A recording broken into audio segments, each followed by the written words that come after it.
What's up, folks? My name is Parallax Abstraction, and welcome to another episode of Indie Showcase. I got another game here for you from HeadUp, which is the really cool German publisher that I've become quite a fan of lately in terms of the varied amount of things that they put out. This actually came out a number of months ago, and I've been meaning to cover it for quite some time, and I just didn't have the ability to, because this is still going to be hard for me to cover in a meaningful way, or to show to you guys in a meaningful way, but I'm going to take a stab at it anyway. So this is called OUTBUDDIES. It's a very interesting game in that it is a true, I would say, old school Metroidvania in a lot of ways. Very heavy focus on exploration and not really handing anything to you, a real sense of big discovery that this game has. It's been in development for 6 years by largely a single person, other than the music, a person who actually has a day job as a therapist, according to the press material. So very interesting combination of things here. And like I said, it's published by HeadUp. So they always put out, like I said, always if nothing else, an interesting amount of things. It's actually only out on the PC right now, which is not normal for HeadUp. They normally put stuff out on everything. As you can see, though, it is due to come to all the major consoles in 2020, so the year that this video is going up. And that's probably because this uses ClickTeam Fusion, which is an older game development tool that's still quite cool. But if I recall, I think porting it to the consoles is a little bit of a trick. So I think that might be what's going on with this one. So it is $17.99 US, which comes out to 20 Canadian, though the literal conversion is $23.50. I really appreciate the fact that HeadUp doesn't screw us on currency conversion the way a lot of other people do. Came out back in October, and there's the developer there, Julian Laufer. I apologize if I'm getting that wrong. So, like I said, this is going to be a hard one to sort of showcase to you guys, just because I'm going to be honest with you. I played this for about 45 minutes, and pretty much immediately got stuck. But that, I think, is what's going to make this game appealing to the audience it's targeting. Very clearly, this is not a game that hands you anything. And I think people are going to like that. Now, what I'm going to do here is I'm actually going to start a new game so I can show you, one, the really dope intro that this game has, and give you the basics of what it looks like. And then I'll load into my game, which is a little further in, so I can show you a little bit more about what's involved here. But check out this intro. It is really, really well done. It's pixel art, just true beauty. Has a really good soundtrack, too. I actually really love the music in this. It's not very long. It's maybe a couple of minutes. But the thing about this, like I said, is it's a true old school Metroidvania. It has a few quality of life improvements, one of which I really like, which is the fact that if you die in this, it doesn't take you back to the last save point and have you backtrack for a million years. You respawn in the room in which you died. Really appreciate that. That's an old school trait that I don't think a new game really needs at all. In my humble opinion, anyway. But it's very heavily focused on exploration, and it does have a co-op mode as well, though it's not co-op in the way you might think. It doesn't actually have two players in it that you play. You will see here once we get going that you have a little robot buddy with you that you use to manipulate the environment and scan things and find things out. And basically, if you have the second player, they control that. So it's kind of more of an assistance role, which is not going to appeal to everybody, but it could be interesting nonetheless. This is also local only, but with Steam's Remote 2-Play feature, which you probably saw when I launched the game there, it is fully supported. So it's got a steampunky kind of idea to it here. But you're going to see here once this comes up. So here's what it looks like. Very, very pixel art. Very, in terms of the text and the way some of the environments look, I'm going to say this is almost like a Commodore era vibe, Commodore 64 type era vibe. Not entirely, but it also isn't entirely like NES or something like that either. It's an interesting fusion. So here you go. It throws you right in. It does give you a little bit of a tutorial, but for the most part, it's just like, hey, yo, here you go. You're off. So you see there's a few things here.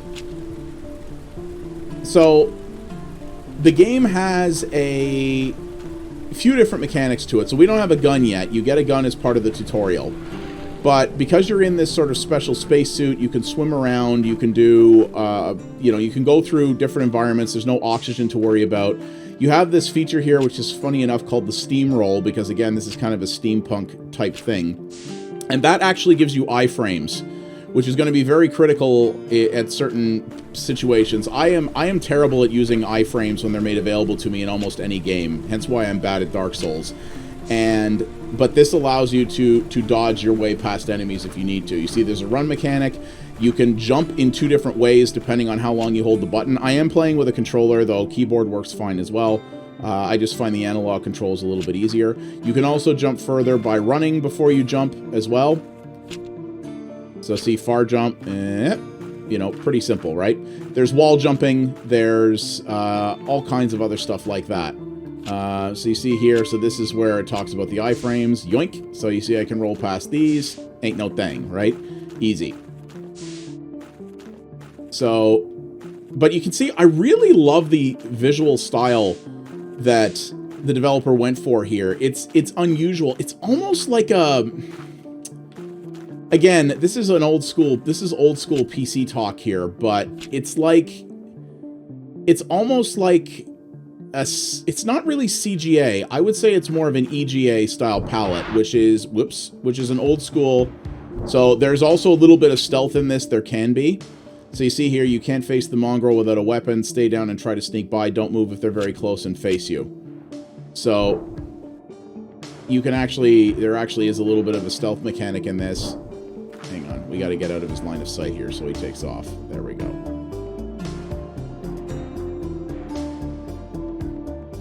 I actually had some trouble with this the first time because these guys move in a totally random way.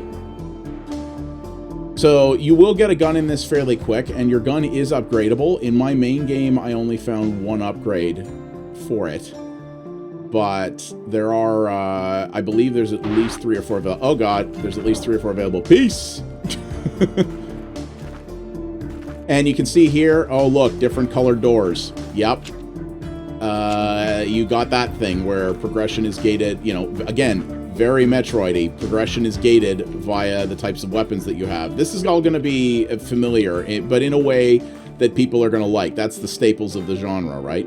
And this game does have a lot of those staples in it, which I think will be appealing to people. People who like Metroidvanias tend to like very specific things about them, right? So, wall jump, there we go. Easily done. We should be coming up on the gun here pretty soon. And I haven't shown you the map yet, and I'm going to do that once we get the gun here, because it's really something else when you see what is involved with this. Now, here's where your little OUTBUDDIE comes into play. He has telekinetic powers, so what you can do is activate him by pressing up on the right analog stick. You select something here with the right bumper, and then what you can do is you can both pull it around but also change the direction in which it moves. So there are puzzles and basically progression gates in this that require you to build your own path. And that's kind of what we're doing here, right? So we're going to do this, we're going to do this, we're going to pull that, and then we'll do that.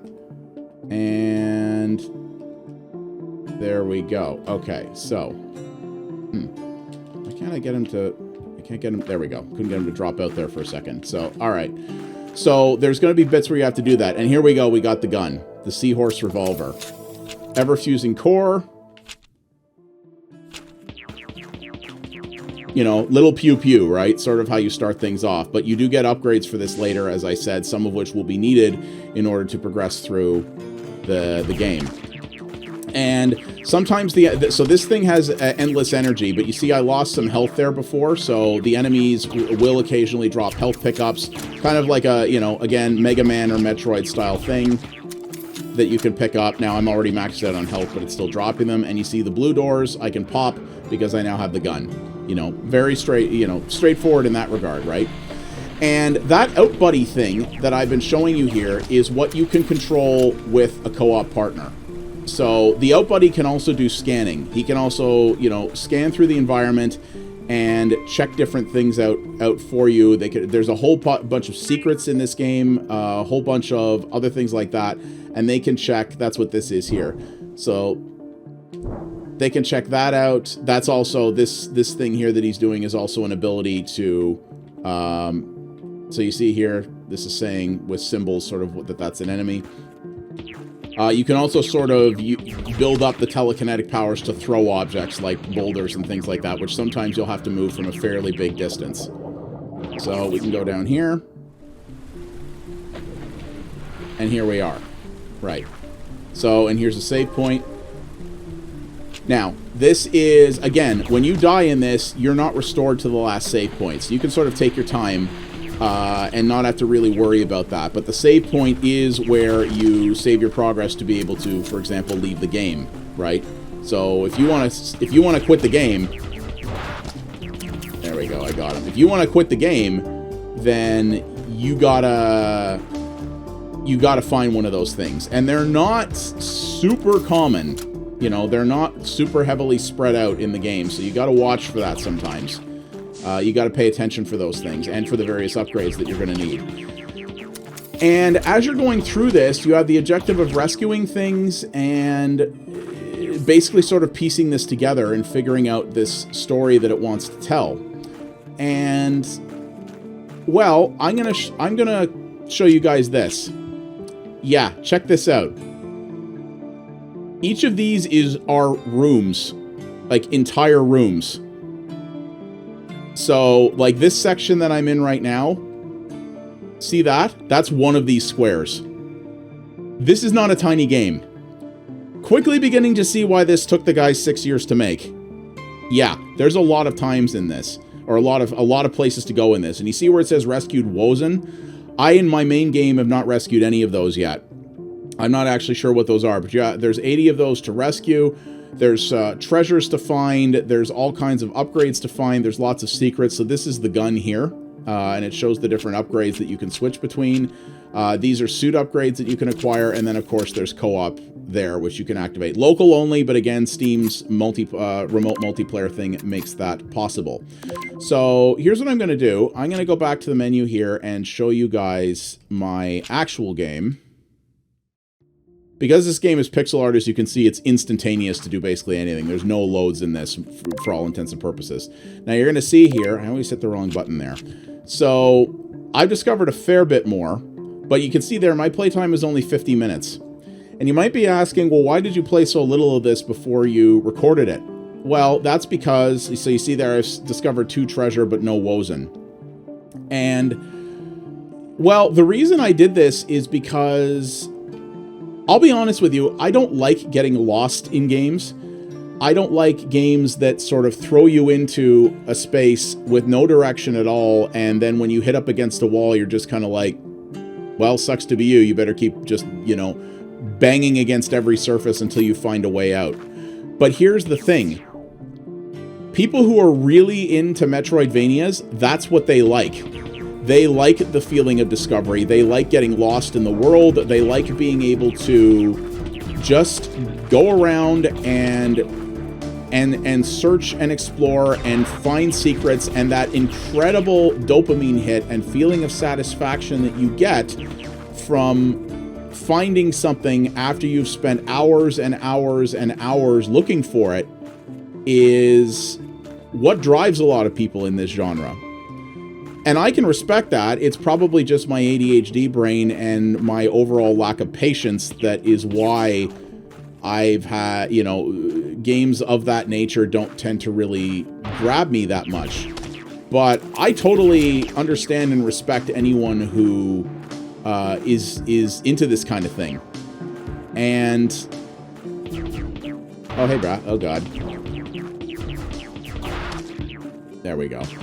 And if you are into that, especially the exploration type idea, this game is, I think, gonna really do it for you. I think this game is absolutely gonna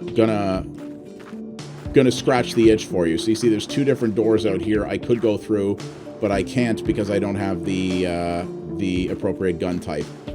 It is a little weird that the green doors rely on a type of gun that is not the green gun. It's a little strange. But the idea, as well, as you see, we've got this block here, right? So the idea, as I understand it, is that anytime you see one of those, there's probably something in the general vicinity you can do with it. So if I can figure out what to do with this thing, then you know, then I can potentially figure out a path forward. And it looks like, based on the experience that I've had thus far, that you don't have to have... Oh yeah, also you can run into enemies with this thing. Now you see there's a blank spot up here. Now what is this? I don't know. Whoop, nope, hang on. Okay, slow down there. All right. Now what did that do? Well, nothing, and potentially nothing. And the thing is, as from what I have seen of this so far, is that you don't... I think there's multiple ways to progress. I don't think you only have to figure out the one path forward in order to be able to make progress in this game. I think you can discover things in a non-linear fashion and actually get through to where you want to. You know, you can, on your way to try to make it to the objective, you could find other things that you didn't know were there and make new and interesting discoveries. That's really the appeal of this genre, and it's clear that the developer was aiming for that. He really wanted to make something that embodied... I mean, the guy you're playing is an explorer, right? And it's clear that he really wanted to make something that embodied that idea and that feeling of exploration and satisfaction. And indeed, you're going to have to do a lot of that, because the website for this game has a little bit of tutorializing on it, but there's no guide for this, and I believe there's nothing in the Steam guides community either for this. So, I don't know, maybe somebody out there has written a walkthrough? But there's a very good chance. So also, this area here was where I fought the first boss. Which was not a pushover, let me put it that way. Far from the hardest boss I've ever fought, but it was definitely not a pushover. And you see that while you do have the big map, you have the map of your current room on the upper right there, which does give you a little bit of an idea of, you know, it gives you a little bit of your bearings, which is helpful. But yeah, I think this game is really fascinating because, yeah, unless there's a walkthrough out there, if you buy this, you're gonna have to spend time figuring everything out. It's really gonna require that of you. Let's see, here's a different new area underwater, but you can't see very much. Oh yeah, these things are the friggin' worst. Little piranha swarms, basically, that will come at you. They often don't drop health, and they can swim through obstacles that you can't, which is brutal. So you see here, we've got this. You know, what is this thing? We don't know. Doesn't seem to be able to scan anything. But, yeah, I wanted to showcase this because it's clear that this game, while it may not be for me, and I personally don't know how much more I'm going to play of it, it is very well made, clearly made with an incredible labor of love. I mean, like I said, this guy has a full-time job as a therapist, according to my press material, and he worked on this for 6 years to get it done, and he did everything himself with the exception of the music. It's really impressive, and it's clearly something that was made with a lot of love and care. It's clearly well made. You know, what he's managed to do with Click Team Fusion, I think, is really cool. I think this would be a great game on the consoles. I think this would be a great game. You know, I know I'm gonna say it again. I always friggin' say it. Oh god, I always friggin' say it. But this would probably be a great game on the Switch in portable form, especially because of the way it encourages exploration. The ability to suspend the Switch, you know, wherever you are in a game at a particular time, I think would be very helpful, because on the other systems, you'd have to get to a save point before you could shut it off. On the Switch, you can just go and suspend it, and off you go, which would be very cool. Yeah, I'm a big fan of what he's done here, and as I said, my brain doesn't really necessarily have the patience to get lost in a game, because part of it is that I have so many games to play, and because I like to have so many new experiences, if I get to the point, I don't mind a game that makes me work or that requires effort. You know, that's not the thing. I also don't mind games that are long. You know, I have over 100 hours into The Witcher 3 right now. You know, I played some massive multi-hour, you know, multi-tens of hour epic RPGs in my time, you know. It's funny, I used to be able to get through here. But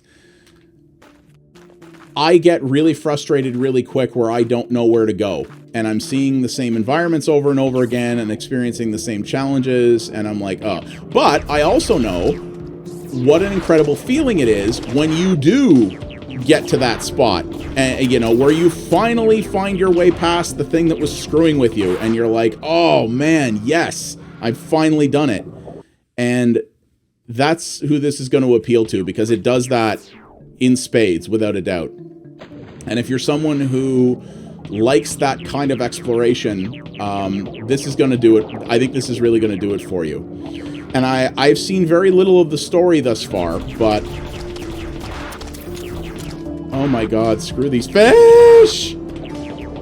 I swear to god, I've had an easier time with these before, but oh my god, I hate you. Can you see when you get that one around you because you can't sprint underwater? Though, you know what? Can I? Yeah, you also can't steamroll under, or wait, can you? Oh yes, you can steamroll underwater. Well, maybe that's how I did it before, so. Oh, it looks like they might not give you iframes though. Because it doesn't seem to be doing it. No, I don't think you get iframes when you steamroll underwater, but it does give you the ability to blast away from the horde of fish, so there you go. So, you know, TIL while I was doing this for you. I wouldn't mind trying this out in co-op a little bit. The asymmetric nature of the co-op and the fact that you really are going to be playing an assistance role is that's always a cool idea. The problem is it doesn't tend to appeal very much to hardcore gamers because everybody wants to be controlling the main player, right? So if you know someone who maybe doesn't play a lot of games but would like to, but doesn't want to have to deal with having to press a whole ton of different buttons on the controller, and though the OUTBUDDie has a lot of different things it can do, and it's not the easiest thing to control necessarily if you're not familiar, the stakes aren't quite as high. So if you have someone who maybe doesn't play a lot of games but would like to play something with you, this could be good for that, in that it is, like I said, it's an assistance role, but it's easier to play and could give you helps benefit the game a lot, because having to control the OUTBUDDie in certain situations and switching to a very different control scheme can be a little bit of a hard thing to wrap your head around. But if you have someone who could do that for you, then that would be pretty awesome. So cool idea in that regard. But yeah, I mean, I've shown you kind of as much as I can here. I'm kind of fumbling around like an idiot. You know, the game doesn't have fast travel, at least not at this point, so I can't just quickly zip around and show you different things. But if you want to figure this out, you've really just got to go and explore. You've got to look through the map. You've got to figure out places that you haven't been. At least it does mark the different types of doors on the map that you need, so you can figure out, okay, where have I not been that I can go? And taking a quick look around here, it doesn't look like there's any... Oh, yeah, look, right here. So there's a place I haven't been yet. And I can go there because it's a blue door, or a cyan door. So that's probably where I need to target myself next. Now, unfortunately, I'm way over Nya, so I gotta make a hike. But, you know, but that's how it goes. And yeah, that's the core idea of this. I love the look. I love this sort of pixel art, almost PC EGA graphics kind of look. I love the music. I wouldn't mind picking up the soundtrack for this game. I love the music. I love the sort of chill ambience of it. And I think it really feels conducive to the explorative nature of the game and what it's trying to accomplish with that. Now, you see, here's the other thing, though. I keep hitting the wrong button. I gotta go back this way. How do I even do that? Because you see there's a green door up here, and I can't even get up there. So actually... That's funny. How did I even get here? See, I don't even remember. Unless I do have the ability to go through green doors. Because I don't see how else I would have ended up in this area otherwise. So, but you see, I got to figure that out now. And now I got to figure out, well, how the heck am I going to get... How the heck am I... Ah, that's right, because I unlocked the little bombs. That's what that is. And actually, that's probably what the green door is. But how am I going to get up there now? Because you see, I can't get up in this room anymore. So it's like, oh, well, all right, that's interesting. And actually, I can't even move this block because it's got a growth on it. So there's something I'm going to have to figure out, I guess. And I think that shows the best parts of OUTBUDDIES and what some people may consider the worst parts. I think this game looks really cool. I think it's right up the alley for big hardcore Metroidvania fans. I just don't know if I'm one of those people. I don't know if I'm big enough to put the time into this that it requires to get lost. But I think I'm going to try a little bit more because it is very interesting and has a crazy amount of different stuff to it. And I respect any game that is able to be made by one person, but I am definitely able to respect a game of this level of complexity that was made by one person who was not even a game dev before this. So well done to Julian Laufner. Very impressive. And yeah, this game seems to have been a little under the radar since it came out. So I hope it gets some more traction on the consoles, but I really wanted to show this to people so that we could hopefully maybe get you guys a bit more exposure to it and show you some of the other cool bits about it. So that is OUTBUDDIES, developed by Julian Laufner and published by HeadUp. It is on the PC right now on Steam. It is, but it is coming to the consoles sometime in 2020. If you're into Metroidvanias, you really need to look into this because it's basically made for you, for sure. And the co-op could be an interesting option as well. So thank you guys very much for watching. If you did like what you saw in the video here, hit that subscribe button, click the bell, and leave a thumbs up so that you can see more of my stuff when it comes out. I do indie impressions like this all the time of stuff that I think people should check out, and sometimes stuff that flies under the radar. And leave a comment below as well. Tell me what you think about this, if this is a game that interests you, or if you've tried it, how you think it compares. If you are a hardcore Metroidvania fan, how it compares to other ones in that genre, or others that you might know of. I'd be curious to find out about those as well. And you can also see multiple variety streams of all kinds, including indie games on a regular basis over at mixer.com/pxabstraction. Thanks for watching, guys, and I'll see you in the next episode of Indie Showcase. You guys have a good one. Take it easy.